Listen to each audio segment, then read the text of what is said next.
ഫൈസൽ മലബാറിനെ ഒരിക്കലും സപ്പോർട്ട് ചെയ്ത് പറയാനാരും വിചാരിക്കണ്ട. കാരണം പറയുമ്പോ ഒരിക്കലും പുള്ളി അവരെ വിളിച്ചത് കരുവാരി തേക്കാനെന്ന് എനിക്ക് തോന്നുന്നില്ല. വിളിച്ചു മാന്യമായ രീതിയിൽ തന്നെ ബിഗ് ബോസിലുള്ള എല്ലാവരും വിളിച്ചു കൊടുത്തില്ല. അതിൽ നൂറനും വിളിച്ചു, അവര് വന്നു പോയതിന് ശേഷമായിരിക്കും അവരുടെ കുടുംബക്കാരും അവരുടെ സമൂഹവും ആളെ ചുറ്റുമുള്ള ആൾക്ക് വളരെ വേണ്ടപ്പെട്ട കുറച്ച് ആൾക്കാരുണ്ടാവും. ആള് സോഷ്യൽ മീഡിയയിൽ കണ്ടന്റ് ഇടുന്നതിന് മുന്നേ, ഫേസ്ബുക്കിൽ പോസ്റ്റ് ഇടുന്നതിന് മുന്നേ, അയാളെ സമൂഹം വിമർശിക്കുന്നതിന് മുന്നേ അയാളെ കുറച്ച് സറൗണ്ടിങ്സ് ഉണ്ടാവില്ല. അയാളുടെ ഫാമിലി, അയാളുടെ കുടുംബാംഗങ്ങള്, അയാളുടെ മതപരമായിട്ടുള്ള കുറച്ച് ആ ഒരു ചുറ്റുപാടുള്ള ആൾക്കാർ അവരെല്ലാം പറഞ്ഞിട്ടുണ്ടാവും ഇതേപോലെ എന്തിനാണ് അവരെ വിളിച്ച്, അവരിങ്ങനെയാണ് അങ്ങനെയാണ് ഇങ്ങനെയാണെന്നൊക്കെ പറഞ്ഞപ്പോഴേക്കും ആള് ടെൻഷനായി കാണും. കാരണം ആളെ ബിസിനസിനെ ബാധിക്കുന്ന കാര്യം എന്നൊക്കെ പല രീതിയിലും പല വ്യാഖ്യാനങ്ങളും വന്നിട്ടുണ്ടാവും. എന്നിരുന്നാൽ പോലും അത്യന്തികാപേക്ഷികമായിട്ട് പുള്ളിയാണ് എന്ത് തീരുമാനം എടുക്കേണ്ടതെന്നുള്ള തീരുമാനിക്കുന്നത്.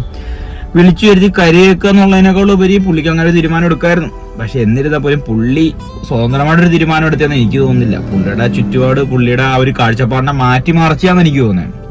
അതിനുശേഷം ഇപ്പൊ കുറെ പേര് ഇതൊരു ഭയങ്കര കണ്ടന്റാക്കി എടുക്കാൻ വേണ്ടിയിട്ട് പ്ലാൻ ചെയ്തെടുത്തവരുണ്ട്. പണ്ട് ആദില നൂറിനെ കുറ്റം പറഞ്ഞവരാണ് ഇപ്പൊ ആദില നൂറിനെ സപ്പോർട്ട് ചെയ്തവര്. പണ്ട് ആദില നൂറിനെ ഇഷ്ടം പോലെ ആൾക്കാർ കുറ്റം പറഞ്ഞവരുണ്ട്. ബിഗ് ബോസിൽ പോയതിനു ശേഷമാണ് അതിനുശേഷം അവർക്ക് കണ്ടന്റ് ഒരു പോസിറ്റിവിറ്റി വന്നത്. പണ്ട് കുറ്റം പറഞ്ഞവരിപ്പോ മാറ്റി പറയുന്നില്ലേ, അതേപോലെ ഒരു അബദ്ധം ഫൈസലൊക്കെ ചെയ്തു എന്ന് വിചാരിച്ചാൽ മതി. ഇത് ഇത്ര വലിയ സംഭവമൊക്കെ എടുക്കണ്ടോന്ന് വെച്ച് കഴിഞ്ഞാൽ പുള്ളിക്ക് ഒരു സോറി പറയായിരുന്നു.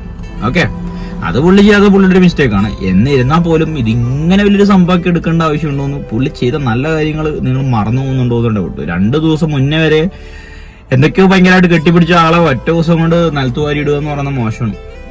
ആൾക്ക് പറ്റിയ ചെറിയൊരു മിസ്റ്റേക്ക്, മനുഷ്യനല്ലേ.